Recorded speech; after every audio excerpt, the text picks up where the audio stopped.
Produção de Conteúdos Digitais como Estratégia de Desenvolvimento, da professora Cosete Castro, da Universidade Católica de Brasília. Boa palestra para vocês. A professora Cosete.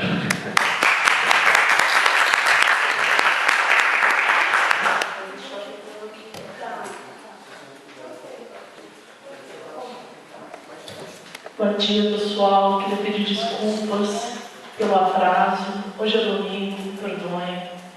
Eu errei o caminho e tudo mais. Custei acordar, mas eu cheguei. É um prazer estar aqui. E esse trabalho que eu vou mostrar para vocês é resultado do meu pós-doc. Pós-doc é uma coisa que malucos como eu fazem depois de fazer a graduação, a especialização, mestrado, doutorado, e ainda faz um pós-doc. Não terminou, porque quem gosta de universidade, da aula e pesquisa, também faz livre docência, que eu ainda vou chegar lá, mas depois, tem tempo. Então, eu tenho trabalhado já há mais de 5, 6 anos com televisão e novas tecnologias. Bom, televisão há muito mais tempo. Desde o século passado, eu não vou contar para vocês, porque aí já é muito tempo.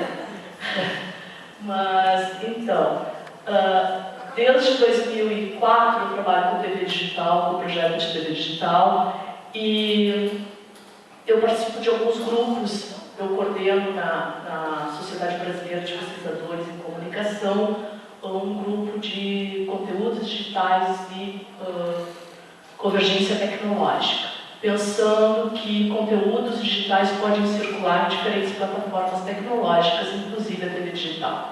E conteúdo para TV pode circular em celular, em computador, com internet. Então é legal a gente pensar sempre em plataformas convergentes. Também eu coordeno um grupo de... Eu gosto de trabalhar, sou workaholic, gosto do que eu faço, então quando a gente gosta do que faz um monte de coisa. Eu também coordeno um grupo de conteúdos digitais, eu represento o Brasil, o governo brasileiro, na Sociedade de Informação para a América Latina e Caribe. São 20 países que participam e a gente faz um trabalho muito legal de sensibilização sobre o que são conteúdos digitais e o que os governos, sociedade, universidades podem fazer para pensar inclusão digital e acesso, apropriação através das plataformas tecnológicas. Esse trabalho, então, é um resultado dessa pesquisa de um ano que eu fiz para o pós-doutorado. Pós-doutorado é um papo que diz assim, que depois que tu já é doutor, depois de 5 anos que tu já é doutor, parece que tu já é super responsável, então tu pode fazer um estudo sozinho, pode lançar livro, e não tem ninguém não tem nenhum outro professor para te dizer, ok, você está certo ou está errado. Mas no final, tu tem que apresentar esse trabalho para um grupo de colegas e eles vão te fazer um monte de questionamento. Parece que deu certo. Esse trabalho vai ser publicado no ano que vem na Argentina, no livro, e no Brasil também. Então, eu partilho de uma pergunta, porque quando a gente vai fazer um trabalho desse tipo, a gente tem que ter alguma coisa que nos faça cosquinha, alguma indagação. E a indagação foi a seguinte: qual a relação possível entre produção de conteúdos digitais interativos para plataformas tecnológicas, particularmente a TV digital aberta, com inclusão social, inclusão digital e estratégias de desenvolvimento? Porque não é só pensar, vamos ganhar dinheiro com isso. Claro que é importante ganhar dinheiro com isso, porque também faz parte da estratégia de desenvolvimento, é inovação. Mas também como a gente pode ajudar a que os conteúdos digitais, aproveitar que a gente tem uma TV aberta, gratuita, isso possa servir para fazer educação à distância, para levar mais cultura, para levar saúde, serviços, e que as pessoas desde casa, com seu controle remoto, possam aproveitar isso e ter mais qualidade de vida. Então, eu parti de um estudo comparativo, eu fui a 6 países, fiz entrevistas nos locais, conversei com representantes de governo, aproveitei para passear também, é claro, óbvio, a gente une o prazer com o trabalho, porque senão a vida fica muito chata, muito aborrecida, e aí não dá para ser feliz. Então, eu fui a 6 países, e conversei com as pessoas sobre que tipo de estratégias eles estavam fazendo, o Estado, a nação, o país estava fazendo para desenvolver conteúdos digitais, né? E pensando desde o ponto de vista da América Latina, não pensando desde o ponto de vista da Europa, dos Estados Unidos, do Japão, não. Dentro da nossa realidade, tem um monte de diferença, com necessidades diferentes, regiões diferentes. Então, aí eu fui lá e fui conhecer as estratégias de produção de conteúdos digitais interativos na TV digital no Brasil, na Argentina, na Colômbia, no Peru, no Uruguai e na Venezuela. Em geral, eu também aproveitava, as pessoas me convidavam para dar palestras, então eu ficava 3 dias, 4 dias, às vezes uma semana. Também me interessou analisar como é que eles estão fazendo essa passagem do mundo analógico para o digital, porque isso não é uma coisa fácil. Não é só comprar tecnologia. E não é só uma coisa para quem gosta de tecnologia. É para todo mundo. Né? Para a terceira idade, para gente que não foi alfabetizada digitalmente. Quer dizer, tem vários trabalhos para se fazer aí. E como é que eles estão fazendo em termos de equipamento, de profissionalização, de acesso e apropriação das pessoas, né, no uso das plataformas tecnológicas. Mas eu foquei em TV digital. E aí eu também queria saber que tipo de produção de conteúdos eles estavam fazendo, né, como espaço de inovação, inclusão e desenvolvimento. Por que eu escolhi televisão digital? Além do que eu gosto de televisão, eu não tenho vergonha de dizer que gosto de televisão, tá? Eu acho muito desagradável essa mania da academia, né, de manter a gente culpado. Já chega um monte de culpa que a gente tem na vida, que pai e mãe bota, que a igreja bota, né? Que aí a gente vem na universidade, vai dizer que intelectual não pode gostar de televisão. É papo furado, nós somos um país audiovisual, a gente gosta, a gente se deleita, a gente tem que parar de ter culpa de gostar de coisas lúdicas, de ver abobrinha, porque ver abobrinha é uma parte das milhões de coisas que a gente faz num dia. Não é isso que vai nos idiotizar ou nos tornar mais inteligentes.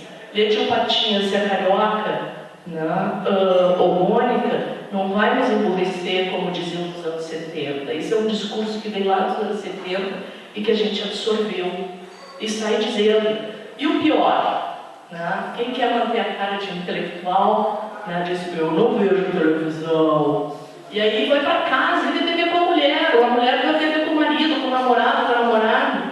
Aí tu faz as entrevistas com eles, é um barato, isso é muito divertido, que eu fiz pesquisa em Portugal, mas foi em um monte de lugares e repete, ser humano repete o mesmo papo. Ele diz: eu não vejo. Mas ele te conta todo o programa. Aí ele disse: não, é porque eu estava do lado da minha namorada estava vendo. Aí ele viu na internet, sabe toda a história, mesmo que indiretamente, ele conhece tudo, está por dentro. Então, sabe, vamos parar de ter vergonha de ser, nós somos países audiovisuais, a nossa cultura é audiovisual. Infelizmente, nós passamos aquela etapa de sermos países de cultura impressa.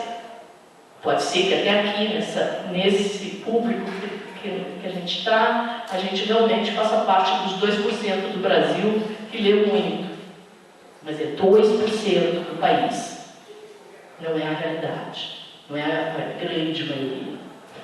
Não existe pequena maioria. Isso é uma redundância, esqueci. Mas então, por que um bom motivo para a gente justificar um estudo? Argentina, 98% das casas têm televisão.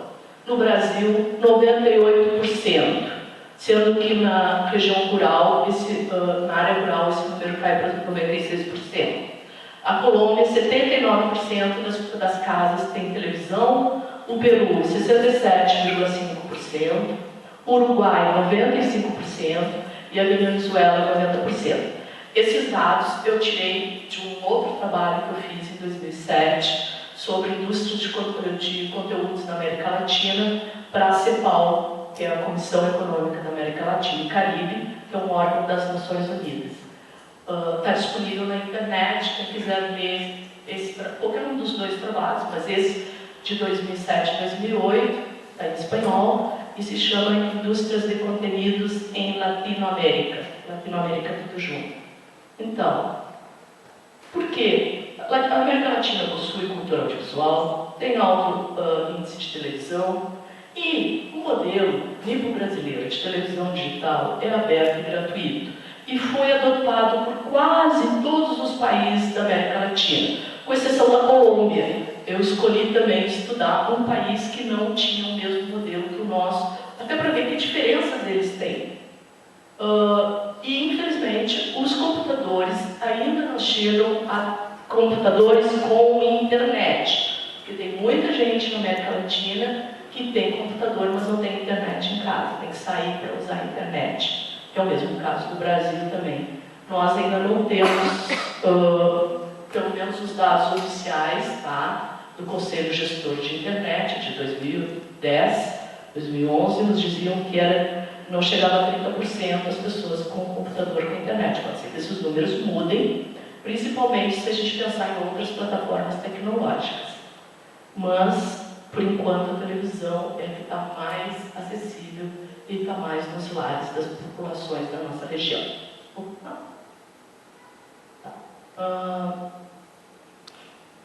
Bom, eu escolhi algumas categorias para analisar.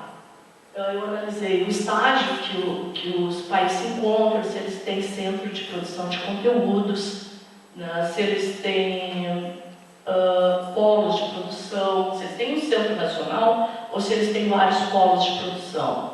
Se eles têm laboratório para produção de conteúdos doados, né, pelo governo brasileiro, e se eles têm centro de produção de conteúdos digitais interativos com diferentes países.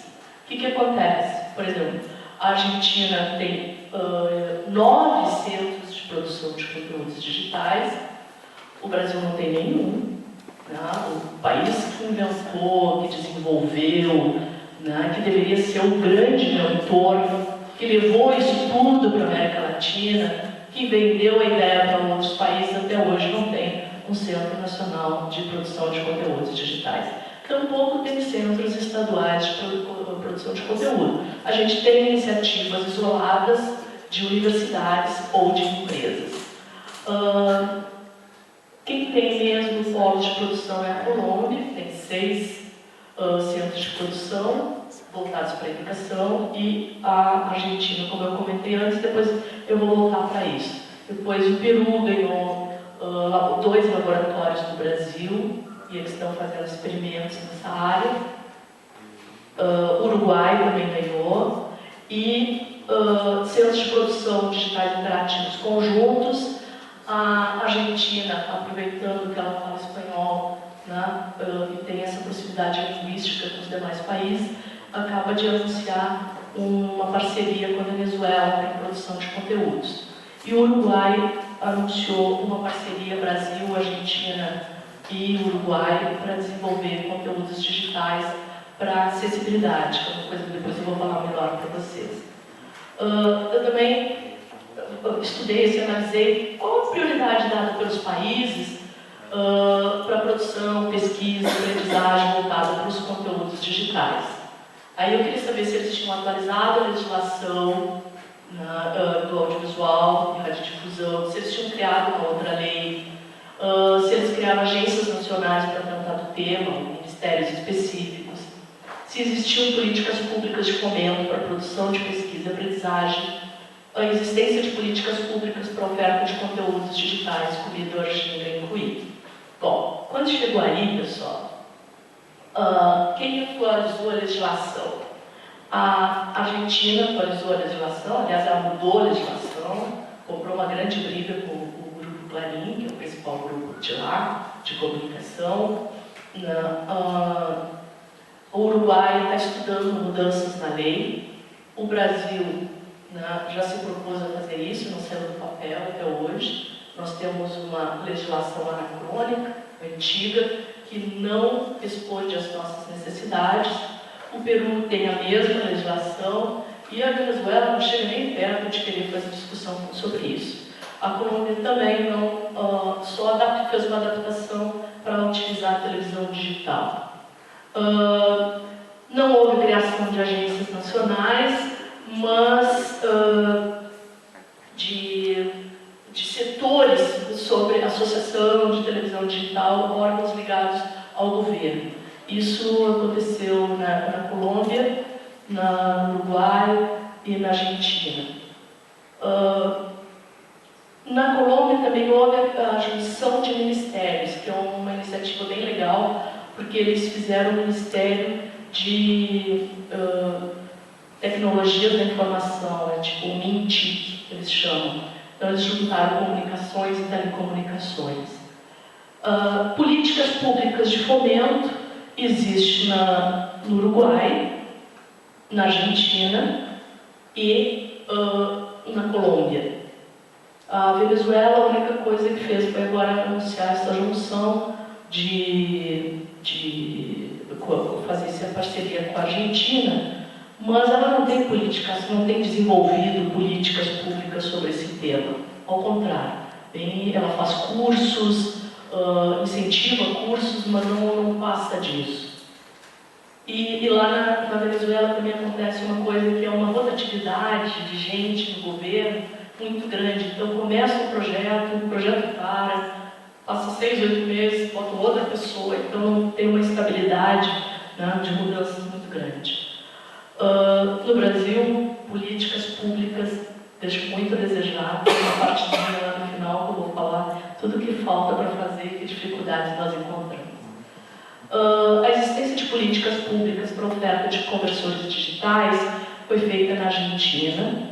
Eles doaram para a população 1.500.000 conversores, aquelas caixinhas parecidas com de televisão por assinatura, né, para quem tem televisão analógica poder ver com o ginga, poder ter interatividade. Os primeiros 400.000 da Argentina, eles vieram da Coreia e não tinham ginga. Mas era uma proposta política do governo da Cristina Kirchner para o pessoal da Argentina de baixa renda poder assistir o campeonato de futebol que ia ter lá na Argentina, da América Latina, acho que era a Copa América, em 2010. Então ela garantiu uma primeira leva para essa população de baixa renda poder assistir. No Brasil nós não temos. O Uruguai está desenvolvendo uma empresa para construir conteúdo, para construir conversores. Tem parceria com o Brasil, mas ainda não está oferecendo esse material. E nos outros países não tem nem notícia disso. Eu trabalhei com vários conceitos. Quando a gente faz um trabalho desse tipo, a gente trabalha com conceitos, né? E tem um que é o estágio da ponte. Tem outro que é uma arte tecnológica, uma abordagem disciplinar, um mundo complexo, conteúdos digitais interativos, plataformas tecnológicas, inovação e desenvolvimento e inclusão social digital. O que eu quero dizer com o mundo da ponte? Eu tenho dito sempre, desde 2007, por aí que eu comecei a trabalhar esse raciocínio, né, que a gente está, apesar de que os jovens estejam muito dentro de tecnologias, da informação, da comunicação, nós que já temos mais de 40 anos, a gente está naquele mundo, nós somos imigrantes, então a gente se adapta à tecnologia digital. E terceira idade, então, tem uma série de dificuldades para lidar com as tecnologias. Então nós estamos nós estamos numa trajetória, nós estamos cruzando uma ponte, e de um lado está o mundo analógico, e de lá do outro lado está o mundo digital, totalmente digital. E as nossas gerações, mesmo vocês, a gente vai estar vivendo essa mudança de acompanhamento de coisas ainda analógicas e outros lados totalmente digitais. E uma coisa importante, não é só ter o acesso da tecnologia, é mudar a cabeça, é mudar a cultura. Não adianta pensar, eu vou construir conteúdo digital interativo, mas vou pensar a televisão analógica. Eu não vou compreender que é possível multiprogramação. Eu não vou compreender que nós podemos fazer interatividade através do controle remoto. As pessoas podem participar em tempo real, se a interatividade for plena. Então, se eu pensar e projetar a televisão digital analógica que eu já conheço, fica difícil imaginar o que é uma televisão digital interativa.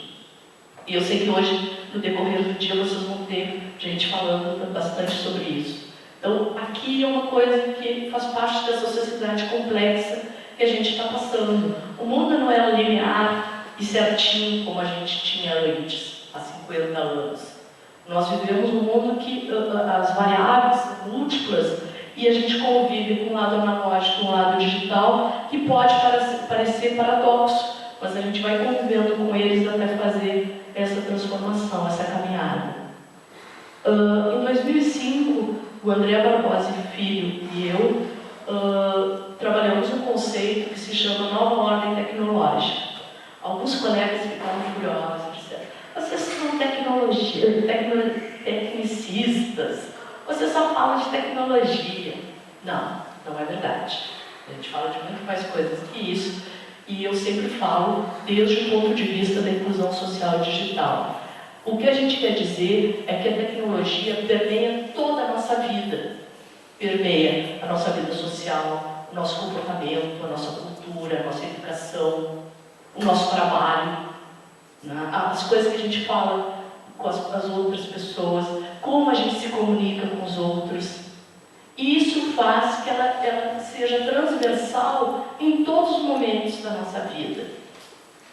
Então, por isso, né, ela, inclusive, ela também influencia o nosso meio ambiente.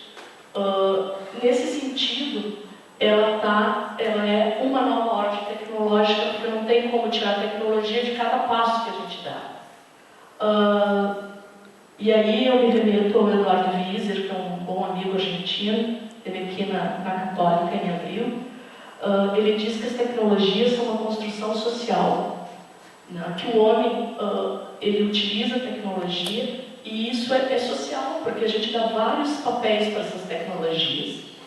É uma manifestação cultural também, que a gente se apropria disso para criar arte, para criar cultura, para criar conhecimento, e que ela só é legitimada quando as pessoas passam a utilizar, se apropriar, a reconstruir. Não? Uma coisa é a gente dar um sentido para ela original e depois a gente vai fazer, se apropriar disso e fazer totalmente diferente. Bom, por que eu falo de uma abordagem transdisciplinar? Eu venho da área da comunicação, mas eu tenho dialogado com o pessoal das artes, com o pessoal da informática, principalmente, com o pessoal da engenharia, com o design, com a educação. Então não dá para pensar que a comunicação, os estudos de comunicação e as teorias da comunicação não dão conta do mundo da comunicação digital, porque isso não acontece. Então, por que ele é complexo? Porque a gente não pode só falar de tecnologia. A gente tem que falar de tecnologia, mas ver em que contexto isso está acontecendo. Não adianta eu pegar um case, deu certo no Japão, deu certo nos Estados Unidos. E aí, cara pálida, que tenha dado certo lá. Nós